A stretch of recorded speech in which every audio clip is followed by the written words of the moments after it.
Good afternoon.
तो आज जो है हम अपनी सेकेंड यूनिट स्टार्ट करने वाले हैं ग्रोथ एंड डेवलपमेंट की। तो इसमें जो एक इम्पोर्टेंट चीज़ रहेगी इस यूनिट में वो क्या है कि हम जो है सिर्फ थ्योरीज की बात करेंगे इस यूनिट में कि थ्योरीज क्या क्या हैं, किसका क्या कंट्रीब्यूशन है। सो वो सारी चीज़ें जो है हम इसमें डिस्कस करेंगे। तो बहुत सारी थ्योरीज है इस यूनिट में, सेकंड यूनिट में जैसे एडम स्मिथ का कंट्रीब्यूशन है, कार्ल मार्क्स है, शुम्पेटर है, रिकार्डो है, जे.एस. मिल है। सो मतलब सब ने अपने अपने विकास के सिद्धांत जो है दिए हैं। तो सबसे पहले अगर हम स्टार्टिंग की बात करें तो सबसे पहले जो हम शुरुआत करेंगे वो किससे करेंगे, वो हम शुरुआत करेंगे जी एडम स्मिथ, जिसको हम फादर ऑफ इकोनॉमिक्स भी कहते हैं। अब फादर ऑफ इकोनॉमिक्स कहने का मतलब ये नहीं है कि बस इनसे पहले इकोनॉमिक्स एग्जिस्ट नहीं करती थी या और सारी दिखते हैं, ऐसा कुछ नहीं है। इनसे पहले भी इकोनॉमिक्स थी, लेकिन जो मॉडर्न इकोनॉमिक्स की अगर हम बात करें, मॉडर्न आधुनिक अर्थशास्त्र, उसकी अगर हम बात करें तो उसकी शुरुआत जो है एडम स्मिथ से हम मान सकते हैं। तो पहली जो इनकी बुक आई थी वेल्थ ऑफ नेशन, वहां से हम कह सकते हैं कि मॉडर्न इकोनॉमिक्स की बिगिनिंग हुई थी। तो एडम स्मिथ को फादर ऑफ इकोनॉमिक्स कहा जाता है, तो इसके पीछे यही बात है कि इनका एक बहुत बड़ा कंट्रीब्यूशन इकोनॉमिक्स में रहा है। लेकिन आज हम पर्टिकुलरली जो हम बात करेंगे यहाँ पे वो बात करेंगे हम डेवलपमेंट इकोनॉमिक्स में इनका क्या कंट्रीब्यूशन रहा है। तो जैसे कि यहाँ लिखा हुआ है, Adam Smith is considered to be the father of economics, कि एडम स्मिथ को जो है अर्थशास्त्र का पिता कहा जाता है। It is not so because he was first explorer in the field of economics, also not because he revolutionized economic planning but by his maiden idea, but because he abbreviated what he had received from his predecessors and handed it down to as a guide to the coming generation। तो Adam Smith को father of economics कहने का जो एक real reason है, वो reason ये है कि उनसे पहले जो इकोनॉमिस्ट आए थे, बहुत सारे आए थे, जैसे हमारे यहाँ चाणक्य आए थे और भी बहुत सारे आए थे अलग अलग जगह से। उन्होंने क्या किया, उन सब के आइडियाज को जो इनसे पहले वाले इकोनॉमिस्ट थे सबको कलेक्ट किया, और उसके बाद उन्होंने क्या किया, उस आइडियाज को एक ऐसा बना दिया कि जैसे हम कह सकते हैं ना, उसको मिक्स कर दिया और उसको एक नई फॉर्म में लाके सबके सामने रखा फ्यूचर जनरेशन के लिए। तो ये काम करने वाला जो इंसान पहला था वो कौन था, एडम स्मिथ था, जिसने पुराने इकोनॉमिस्ट के विचारों को भी रखा और अपने खुद के विचारों को भी उन्होंने एक प्लेटफॉर्म पे रखा।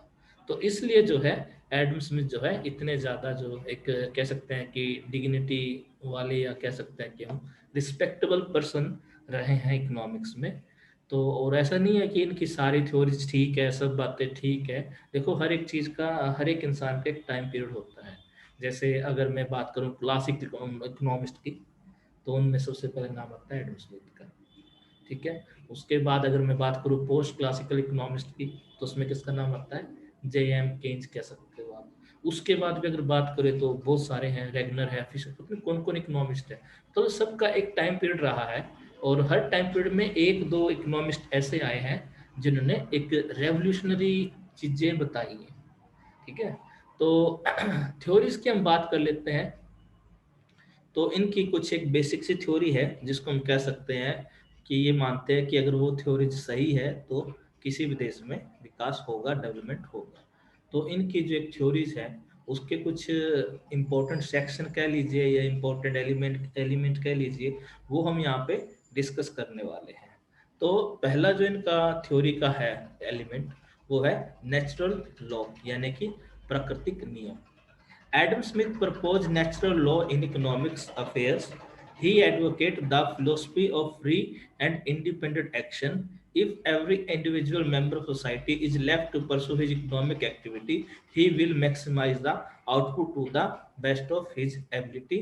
Freedom of action brings out the best of an individual, which increases society, wealth, and progress. Adam Smith opposed any government intervention in industry and commerce.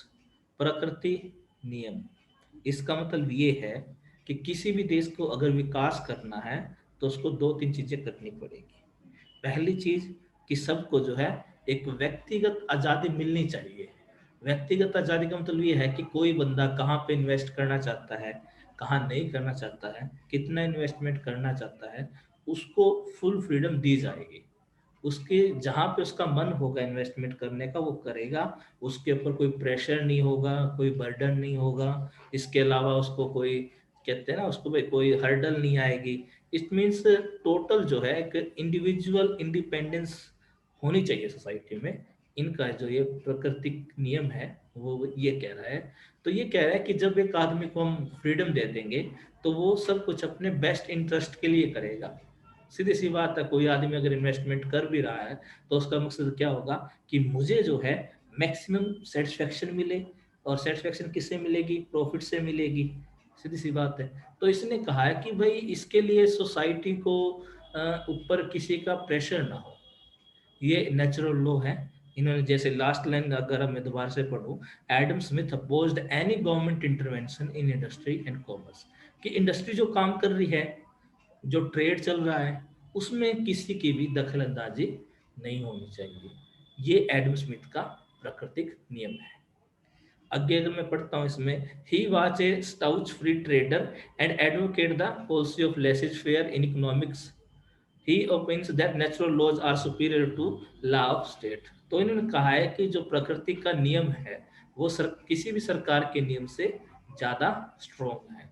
तो ये जो था first natural law of Adam Smith theory था, ये मैंने आपको clearly इसमें बता दिया। फिर सेकंड एलिमेंट की बात करते हैं, लेसेज फेयर। अब इसमें बात कर लेते हैं। Adam Smith's theory is based on the principle of laissez-faire, which requires that states should not impose any restriction on freedom of an individual. The theory of economic development rests on the pillars of saving, division of labor, and wide extent of market. Saving or capital accumulation is the starting point of the theory। laissez-faire का मतलब आप कह सकते हो open economy, या कह सकते हो free trade.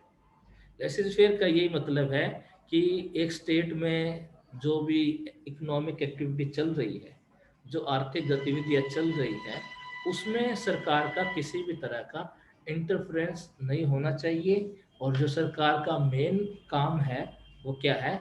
Law and order बनाए रखना, बस। कोई गुंडागर्दी ना हो सोसाइटी में, कोई क्राइम ना हो, बस इतना काम है गवर्नमेंट का अकॉर्डिंग टू एडम स्मिथ। कौन कहाँ इन्वेस्टमेंट कर रहा है, कौन क्या ट्रेड कर रहा है, कहाँ कितनी इनकम जनरेट हो रही है, कहाँ पे इन्वेस्टमेंट के रिटर्न पॉजिटिव है, कहाँ पे नेगेटिव है, इस सब का गवर्नमेंट से कोई सरोकार नहीं होना चाहिए। वो गवर्नमेंट की हेडेक नहीं है। ये इनका कहना है कि लेसेस फेयर होना चाहिए, और कौन कैसे उसको कर रहा है उसके ऊपर कोई पाबंदी ना हो। तो यहाँ से अगर स्टार्ट करें, यहाँ से the policy of laissez faire allow the producer to produce as much they like, earn as much as income they can, and save as much they like. तो इन्होंने कहा कि अगर लेसेज फेयर हो जाता है किसी सोसाइटी में तो इसके बेनिफिट ही बेनिफिट है। प्रोड्यूसर जितना चाहे उतना प्रोड्यूस कर सकता है, जितना चाहे इनकम कमा सकता है, जितना चाहे सेव कर सकता है। Adam Smith believe that it is safe to leave the economy to be propelled, regulated and controlled by invisible hand। Adam Smith का मानना है कि सबसे अच्छा काम तो यही है कि हम जो है उस अर्थव्यवस्था को, इकोनॉमी को उसके हाल पे छोड़ दें, वो अपने आप ही रेगुलेट हो जाएगी, वो अपने आप ही कंट्रोल हो जाएगी। और उसको कंट्रोल कौन करेगा? उसको कंट्रोल करेगा इनविजिबल हैंड। इनविजिबल यानी अदृश्य हाथ, यानी ये कह रहा है कि नेचुरली वो जो है अपने आप ही रेगुलर हो जाएंगी चीजें, गवर्नमेंट को करने की जरूरत नहीं पड़ेगी। तो इनविजिबल हैंड का मतलब यहाँ पे क्या है? The forces of competition motivated by self interest by allowed to play their part in minimizing the volume of saving for development. तो इनविजिबल हैंड इन्होंने किसको बोला है? जो बाजार की शक्तियां हैं, जो मार्केट फोर्सेज हैं, उनको इन्होंने इनविजिबल हैंड बोला है। तो तीसरे एलिमेंट की बात कर लेते हैं, और तीसरा जो एलिमेंट है वो है प्रोडक्शन फंक्शन। ये इंपॉर्टेंट है, जिसको हम उत्पादन फलन भी कहते हैं। अब इसके बारे में डिस्कस कर लेते हैं कि इसमें क्या है production function. Adam Smith recognize three factor of production, namely labour, capital and land. कि तीन है फंक्शन। उत्पादन फंक्शन का मतलब ये है कि अगर आपको उत्पादन करना है तो इन तीन चीजों की जरूरत पड़ेगी। तो इन्होंने लिखा है y is equal to k l n। k means stock of capital, l mean labor force, n means land। ठीक है, तो अगर आपको प्रोडक्शन करना है तो आपको इन तीन चीजों की जरूरत पड़ने वाली है। He emphasized labor as an important factor of production along with other factors and observed the annual labor of nation is the fund which originally supply it with all necessary and conveniences of life which it annually consume and which consist always either in immediate produce from other nation। तो Adam Smith का कहना है कि जो हमने तीन factor लिए हैं ना, इन तीन में से जो एक दो फैक्टर तो है निर्जीव यानी कि लिविंग नहीं है, जैसे कि मशीनरी है, मशीन में कोई जान नहीं होती। जमीन है, दैट इज लैंड एंड जिसे डिनोट कर रहे हैं वो भी निर्जीव है। ये तो दोनों है निर्जीव, इसको कम ज्यादा करो कोई फर्क नहीं पड़ता। लेकिन लेबर फोर्स जो है, श्रम शक्ति है, वो क्या है? लिविंग है। ठीक है, तो उसके साथ आप ऐसे खिलवाड़ नहीं कर सकते, जब मर्जी किया उसको एक्सप्लॉइट कर लिया, बढ़ा लिया, कम कर लिया, ज्यादा कर लिया। वो चीजें आप उन दो ऊपर वाले फैक्टर के साथ कर सकते हो, नो प्रॉब्लम। मशीनरी कम करो ज्यादा करो कोई फर्क नहीं पड़ना मशीन को, जमीन कम करो ज्यादा करो डजेंट मैटर। लेकिन आप लेबर फोर्स के साथ जो है, लेबर फोर्स क्या है? एक लिविंग एलिमेंट है। तो इन्होंने कहा है कि लेबर फोर्स की वजह से जो है प्रोडक्शन है, अगर लेबर को हटा दे तो कुछ नहीं है। इन्होंने कहा the production function does not conceive the possibility of diminishing marginal productivity, it is subject to law of increasing turn to scale. Smith argued that the real cost of production shall tend to diminish with the passage of time. As a result, the existence of internal and external economies occurring out of the increase in market size. Adam Smith asserted that division of labor does not depend merely on technological feasibility. It generally depends on the extent of the market as well as size of market, depends on the available stock and the institutional restriction placed upon both domestic and international trade। तो इन्होंने कहा है कि भाई जो हमारा production function है, या हम कह सकते हैं कि लेबर का, जैसे मैंने कहा कि सबसे बड़ा रोल लेबर का ही है, तो इन्होंने एक चीज के लिए और एडवोकेट किया है, और वो क्या है? डिवीजन ऑफ लेबर, कि श्रम का विभाजन हो। श्रम का विभाजन क्यों हो? उसके भी दो तीन रीजन है। श्रम का विभाजन करने से क्या होता है? एफिशिएंसी इंक्रीज होती है, कॉस्ट मिनिमाइज होती है और प्रॉफिटेबिलिटी बढ़ती है। अब इसका एग्जांपल आप दे सकते हो, जैसे कि आप टेलर के पास जा रहे हो कपड़े सिलवाने के लिए, तो वहां पे आपको डिवीजन ऑफ लेबर क्लियरली देखने को मिलेगा। आप पहले जाओगे अपने कपड़े लेके, तो एक बंदा क्या होगा? आपका मेजरमेंट लेगा, आपके नाप लेगा कि ये है वो है, तो वो नोट कर लेगा। दूसरा बंदा क्या करेगा? दूसरा बंदा आपके कपड़े सिल लेगा, तीसरा बंदा जो है उनको कपड़ों को अरेंज करेगा। तो उन्होंने क्या किया? काम तो एक ही है ना, कपड़े सीना, लेकिन उस काम को उन्होंने तीन चार पार्ट में डिवाइड कर लिया। तो इससे क्या होगा? इससे जो है प्रॉफिटेबिलिटी बढ़ेगी, प्रोडक्टिविटी बढ़ेगी, एफिशिएंसी बढ़ेगी। और डिवीजन ऑफ लेबर आज भी उतना ही जरूरी है। अब जैसे अब हम यहाँ पे बोर्ड तो यूज नहीं कर सकते, लेकिन हम, अगर मैं आपको एक एग्जांपल दूं, भाई डिवीजन ऑफ लेबर कैसे है। अगर मैं जापान और इंडिया को लेके चलूँ, तो जापान में जो बिल्डिंग होती है वो मतलब वर्टिकल ज्यादा होती है, मतलब बहुत सारे उस पे फ्लोर्स होते हैं। तो वहां पे क्या होता है कि जैसे एक कार जो है जापान में हार्डली 5 से 6 मिनट लेती है बनने में। और वो क्यों लेती है? क्योंकि वहां पे डिवीजन ऑफ लेबर बहुत ज्यादा एफिशिएंट है। कैसे? कि जैसे वहां पे जो है ऐसे फ्लोर वाइज चीजें होती है। जैसे फर्स्ट जो टॉप वाला फ्लोर होगा, स्टार्ट और लास्ट में, ऊपर सबसे टॉप में, उसमें क्या होगा कि उसमें जो है एक गाड़ी का स्ट्रक्चर तैयार होगा। वहां पे वो इंजीनियर सेकंड्स में वो काम कर देंगे। रोबोट भी काम करते हैं, मशीन भी काम करती है, और आदमी भी काम करते हैं। तो बेसिक स्ट्रक्चर तैयार हुआ, तो आगे नीचे जाएगी गाड़ी वो। नीचे जाके इसमें फिर इंजन विंजन का काम होगा। उससे नीचे जाएगी फिर टायर वायर का काम होगा। उससे नीचे जाएगी तो उसमें फिर जो हमारे इलेक्ट्रॉनिक्स गैजेट्स है, लाइट, हेडलाइट वगैरह, वो होगा। उससे नीचे जाएगी तो उसमें पेंट वेंट का काम होगा। उससे नीचे जाएगी तो फाइनल फिनिशिंग होगी। तो मतलब ये मान लो कि वहां पे जो है 5-6 मिनट में कंपनीज में 5-6 मिनट में एक गाड़ी तैयार कर देते हैं। और लास्ट बिल्कुल नीचे आते आते गाड़ी कंप्लीट हो जाती है। तो वो क्या है? डिवीजन ऑफ लेबर है। और इंडिया में भी ऐसा ही है। लेकिन इंडिया में जो बिल्डिंग है, इंडिया में बिल्डिंग जो है ऐसे नहीं है वर्टिकल। इंडिया में बिल्डिंग जो है हॉरिजेंटल है। ठीक है, ऊंची नहीं है उतनी, लेकिन चौड़ी काफी है, क्योंकि यहाँ पे लैंड की कमी नहीं है। जापान एक छोटा देश है, जमीन कम है, लेकिन इंडिया में जमीन की कमी नहीं है। तो इसलिए जो है सेम प्रोसीजर यहाँ पे भी है कि पहले जब कार बनेगी तो उसका स्ट्रक्चर तैयार होगा, दूसरे स्टेज पे जाके उसके अंदर जो है इंजन विंजन डालेंगे, तीसरे स्टेज पे जाके टायर का काम होगा, उससे आगे हेडलाइट्स का काम होगा, उससे आगे पेंटिंग का काम होगा, उससे आगे फिनिशिंग होगी, वो सारी चीजें। तो डिवीजन ऑफ लेबर जो एडम स्मिथ ने दी थी कंसेप्ट, आज भी वो उतनी ही प्रैक्टिकल है, जिसमें सबसे इम्पोर्टेंट चीज है। तो डिवीजन ऑफ लेबर को आप एक इसमें एक इम्पोर्टेंट एस्पेक्ट मान सकते हो कि डिवीजन ऑफ लेबर से क्या होता है, प्रोडक्टिविटी बढ़ती है लेबर की, इसमें कोई डाउट नहीं है। और डिवीजन ऑफ लेबर जो है हर जगह एग्जिस्ट करता है। अब एक और फायदा है डिवीजन ऑफ लेबर से। अब जैसे मैंने कहा था कि श्रम का विभाजन का मतलब ये है कि काम एक उसको कई टुकड़े में बांट दिया। तो कई बार आप देखते हो, रेडी वाले के पास जाओ या कहीं पे भी जाओ, देखते हो कि एक बंदा जो काम कर रहा है वो बहुत एफिशिएंटली कर रहा है। मान लीजिए चलो आप पानी पूरी खाने जा रहे हो, आप देखते हो कि वहाँ पे जो रेडी वाला है जो वो प्याज काट रहा है, अनियन जिस स्पीड से वो चॉप कर रहा है, तो उसकी चॉपिंग स्पीड बहुत ज़्यादा है। इतनी ज़्यादा है कि आप वो आपसे बात भी कर रहा है और वो अनियन भी चॉप कर रहा है, और उसको वो इंजर भी नहीं हो रहा। क्यों नहीं हो रहा? क्योंकि उसमें उसका उसमें जो है एक स्पेशलाइजेशन आ जाता है। क्यों? क्योंकि वो बहुत टाइम से वही काम कर रहा है। तो इसलिए इसने कहा है कि श्रम का विभाजन करने से क्या होता है, स्पेशलाइजेशन भी आ जाता है काम में। क्यों? क्योंकि एक टाइम पे बंदा एक ही काम करता है। तो इसलिए इन्होंने कहा है कि अगर किसी की लेबर का स्पेशलाइजेशन होता है तो डेफिनेटली उसकी एफिशिएंसी बढ़ेगी, वो उसको इंक्रीज होगी, इसमें कोई डाउट नहीं है।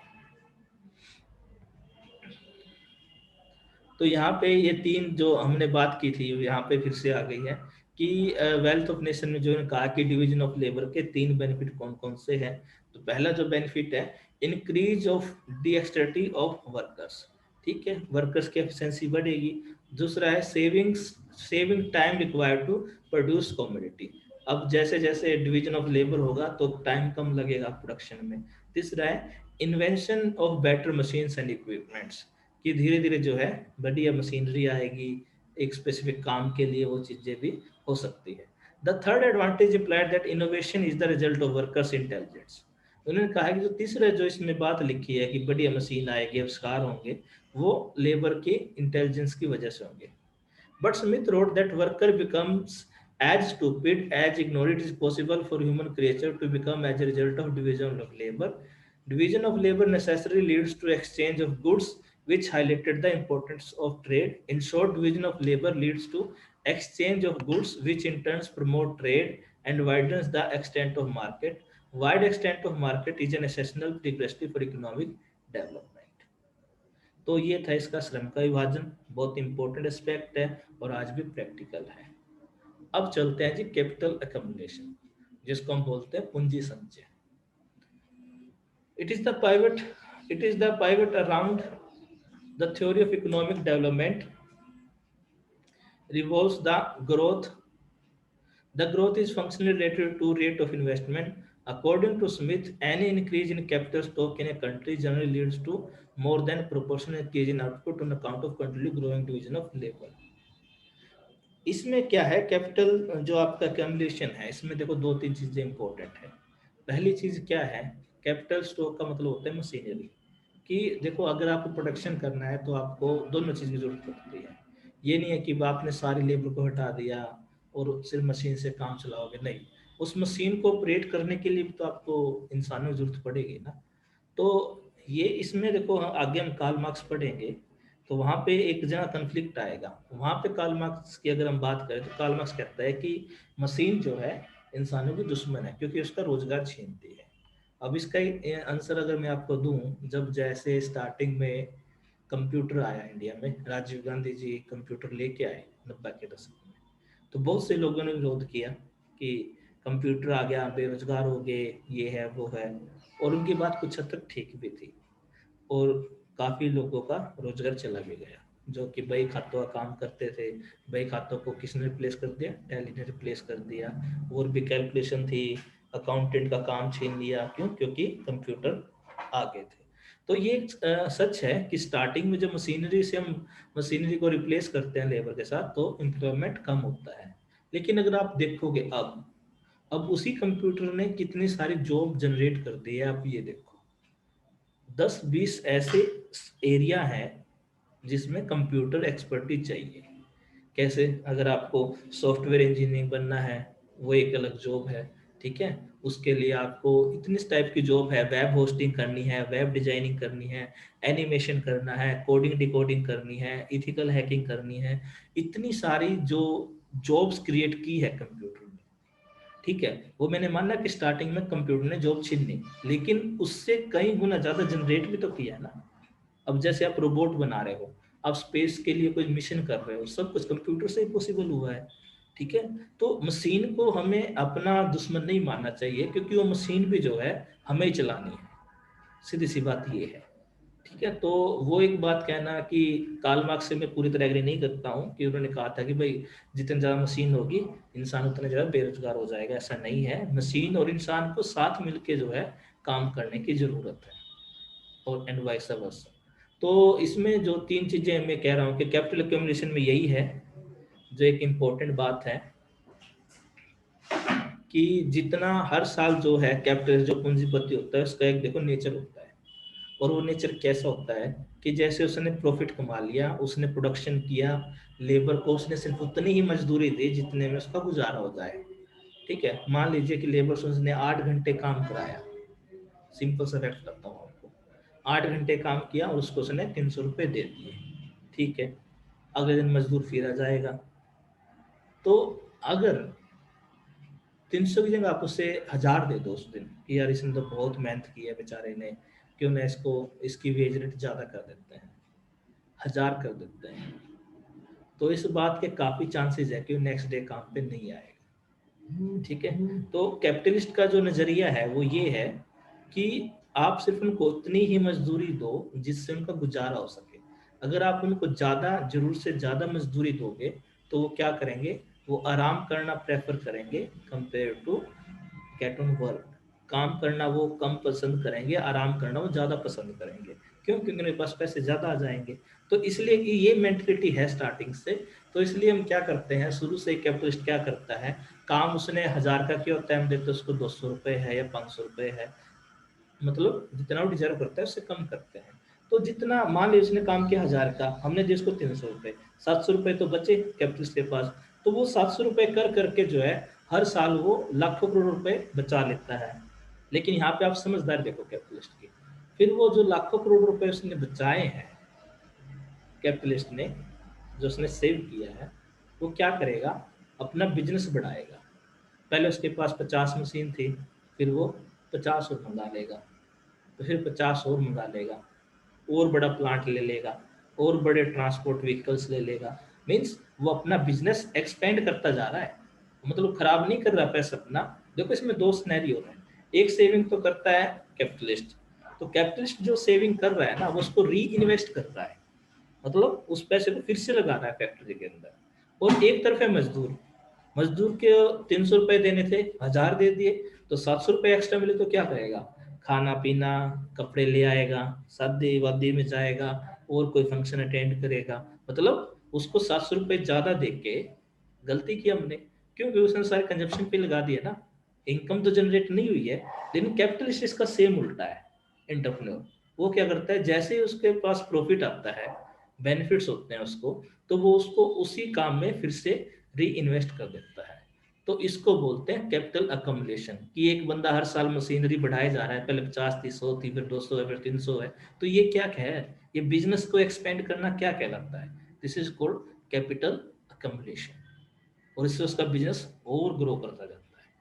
तो अभी जैसे मैंने कहा गरीब आदमी का एग्जाम्पल दिया आपको, एक बार किसी ने नेहरू जी से पूछा कि ये जी इतनी गरीबी है इंडिया में, क्यों ना आप जो ये इतने बड़े बड़े इंडस्ट्रियलिस्ट हैं, जैसे उस टाइम पे टाटा बिरला अडानी अंबानी सब तो उस टाइम पे भी थे, ठीक है, तो बोला क्यों ना आप इन उद्योगपतियों से पैसा छीन के इन गरीबों को बांट दो, ठीक है ना, तो गरीबी दूर हो जाएगी। तो फिर नेहरू जी ने कहा कि वैसे आप ठीक कह रहे हो, इसमें कोई दिक्कत नहीं है, लेकिन अभी अगर मैं ऐसा करूँगा कि उद्योगपतियों से पैसा छीन के गरीबों को दे दूंगा, तो अपने देश की अर्थव्यवस्था 7 दिन भी नहीं चल पाएगी, 1 वीक में ही कोलैप्स हो जाएगी, ये नेहरू जी ने बोला। और उसके पीछे रीजन क्या था, रीजन मैंने आपके साथ अभी डिस्कस किया है, कि जब एक गरीब आदमी के को, एक वर्कर को जरूरत से ज्यादा पैसे मिलते हैं, तो वो इस बात के काफी चांसेस है कि वो कंजप्शन पे ही खर्च करेगा उससे, ठीक है, उसको वो री इन्वेस्ट नहीं करेगा, ये आप बस श्योर लगा लो। तो कहीं ना कहीं ये चीज दिक्कतें क्रिएट करती है। तो नेहरू जी काफी विजनरी आदमी थे, ठीक है, बहुत सारी चीजों में हो सकता है उनका डिसीजन गलत रहा हो, लेकिन उन्होंने यही कहा कि अभी मैं उद्योगपतियों को सब्सिडी दे रहा हूँ, फंड दे रहा हूँ, तो मेरा देश जो है पॉसिबल है कि तरक्की करे आगे जाके।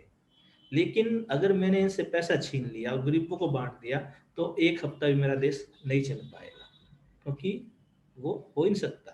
तो इसलिए जो है, मैंने यहाँ पे आपको कैपिटल एक्यूमुलेशन का एग्जाम्पल समझाया है कि कैपिटल एक्यूमुलेशन कैसे होता है। फिर है जी हमारा एक अगला एलिमेंट है agents of growth.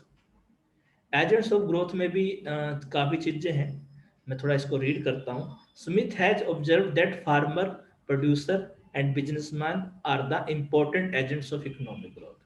Adam Smith मानते थे कि 3 4 ही होते हैं एजेंट जिनसे ग्रोथ जो है ड्राइव करती है। पहला तो है किसान, दूसरा है प्रोड्यूसर, और तीसरा है बिजनेसमैन। फार्मर क्या करेगा, फार्मर जो है इनपुट देगा, जैसे कि शुगर मिल है, तो शुगर मिल के क्या करेंगे फार्मर, उसको गन्ना देंगे मिल को। तो फार्मर ने क्या किया, गन्ना दिया इसको शुगर मिल वाले को, फिर वहां पे वो प्रोसेस होगी, चीनी बनेगी। प्रोड्यूसर ने क्या किया, चीनी बनाई, चीनी जो है प्रोडक्ट है प्रोड्यूसर का।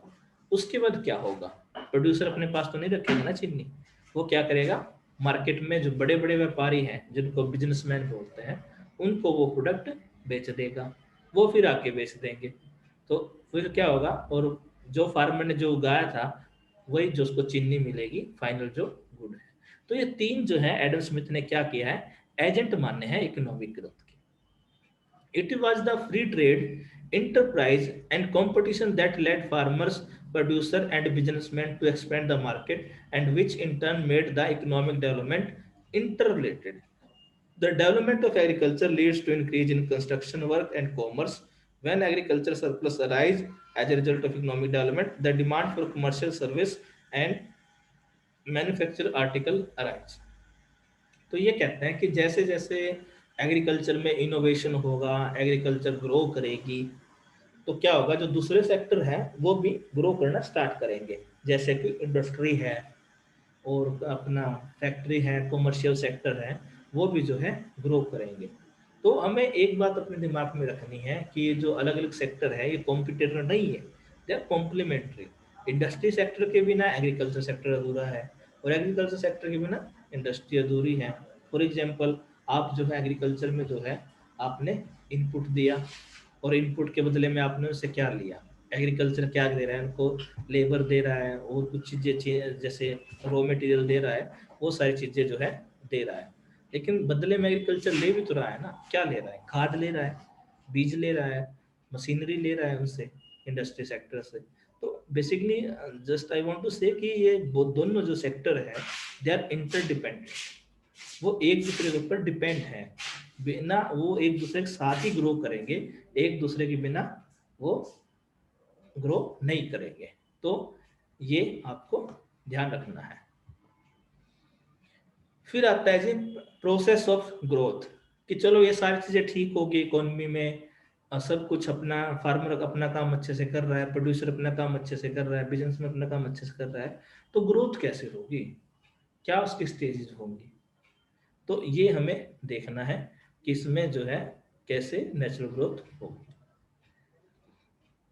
तो एक बिल्कुल सिंपल सा डायग्राम लिया गया है, इसमें रेट ऑफ एक्यूमुलेशन डी के डिवाइड बाई डी टी लिया गया है, और इस तरफ जो है नीचे टाइम लिया गया है, ठीक है। और इसके बाद जो है हम इसमें देखना है कि ये जो एक कर्व जा रहा है स्टार्टिंग में, ये जो के है ये प्रोसेस ऑफ ग्रोथ को दिखा रहा है, कि यहाँ पे जो है के जो है कैपिटल को डिनोट करता है और एल जो है लेबर को डिनोट करता है। तो ये जो लाइन है, ये जो बेसिकली कॉम्बिनेशन शो कर रही है कि यहाँ पे इतनी मशीनरी है, इतना लेबर, इतनी मशीनरी, इतना लेबर। तो बेसिकली आप देख रहे हो कि कहीं पे भी आपको ऐसा नहीं देखने को मिलेगा कि मशीनरी जीरो हो जाए या लेबर जीरो हो जाए। क्यों? क्योंकि दोनों की ज्यादा जरूरत है। अगर कंक्लूजन की बात करें, it can be concluded that professor Adam Smith did not प्रोपाउंड any specific growth theory. His view relating to economic development are part of general economic principle provided by him. इन्होंने कहा कि देखो एडम स्मिथ ने कोई purely development की theory नहीं दी है, ये जो हमने डिस्कस किया है, ये उनकी जो बुक थी वेल्थ ऑफ नेशन, उसका एक पार्ट हमने डिस्कस किया है। तो हम ये नहीं कह सकते कि ये सारी थ्योरी पूरी तरीके से अच्छी है, सॉलिड है, प्रूफ है, लेकिन ये हम कह सकते हैं कि हाँ जस्ट एक सजेशन हम इसको मान सकते हैं। इन्होंने कहा है R Lekachman says a good deal of Smith's analysis reads as though written with today's यूडिस mind it is very important aspect then this book was the theory of economic development. तो अगर हम कंक्लूजन की बात करें तो Adam Smith का जो ज्यादा फोकस रहा, देखो वो किस पे रहा, वो उनका फोकस रहा लेबर थ्योरी के ऊपर। ठीक है, एडम स्मिथ के अगर विचारों की बात करें तो वो ये मानते हैं कि जो लेबरर है ना वही है सबसे इम्पोर्टेंट एलिमेंट, और उसको सबसे ज्यादा प्रॉफिट मिलना चाहिए। ठीक है, अब जैसे हम कोई घड़ा लेके आते हैं किसी कुम्हार से, उसकी पूरी मेहनत लगी है उसके अंदर, उसने बहुत उसके अंदर मेहनत की है। ठीक है, लेकिन हम उससे डायरेक्टली अगर ना खरीदे, थ्रू मार्केट खरीदे या ऑनलाइन मंगाए, कैसे मंगाए, ठीक है, तो उसकी जो मेहनत है उसको उस हिसाब से हम पैसे उसके पास पहुंच नहीं पाते। ठीक है, तो अब जैसे हम देख रहे हैं फार्मर का मसला चल रहा है, किसानों की जो चीजें हैं, मतलब ऐसे ऐसे कि आप अगर कोई भी प्रोडक्ट ले लीजिए, जैसे मक्का ले लीजिए, वहाँ यहाँ पे 5 रुपए का है, तो अगर आप उसे मोल से खरीदोगे तो वो आपको 60 रुपए का मिलेगा। तो ये इतना जो डिफरेंस है, यही इसी वजह से सारा जो है फसाद छिड़ा हुआ है, कि किसान को अगर बेचे डायरेक्ट अपना प्रोडक्ट, तो असली जो सही रेट है उस पर नहीं बिक रहा वो, लेकिन अगर वही प्रोडक्ट हम मॉल से खरीदते तो वो कहीं गुना प्राइस में बिक रहा है। तो कहीं ना कहीं ये एक चीज जो है उस टाइम में भी थी एडम स्मिथ के टाइम पे, और आज भी सेम सिनेरियो है। तो ये आपका फर्स्ट टॉपिक था सेकंड यूनिट का, Adam Smith theory of economic contribution.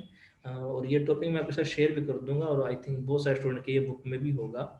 तो मैं आपकी अटेंडेंस ले लेता हूँ एक बार, और फिर हम जो है क्लास एंड करते हैं।